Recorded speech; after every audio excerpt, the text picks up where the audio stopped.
这间公司生产的飞马牌特调咖喱粉，是去互验出讲带有致癌的苏丹红，是药师检验是确认讲有验出苏丹色素。主要的问题是出伫咧印度姜黄粉，是药师就宣布讲，对今日开始，印度姜黄暂时查验1年，而且逐批都验看敢有苏丹色素。这间公司生产的飞马牌特调咖喱粉，伫这份被检验出致癌的工业染料苏丹红，有问题的产品5000多盒，即马已经回收下架差不多4成。工业部也宣布，下号的中道等暂停使用这项产品到明年的1月20。即马大家关心到底苏丹红是对倒来？食药署针对各件原物料做检验，发现原来来源是印度姜黄粉。姜黄粉里面做定性的时候，也确实有检出苏丹色素。经过了很多天的努力，到昨晚才确定这个有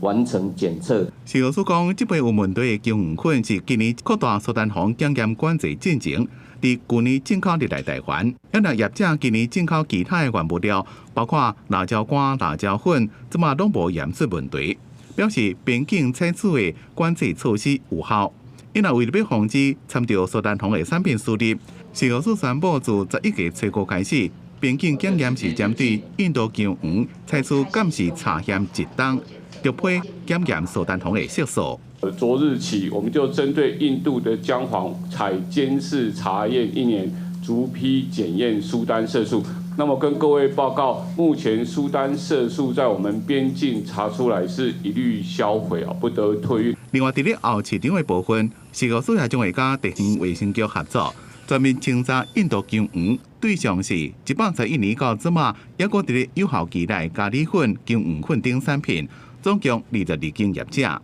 食药署强调，这间公司特调咖喱粉验出苏丹红，违反食安法第15条，以及而且检调侦办，会当处7年以下有期徒刑，并且罚8000万的罚金。记者综合报道。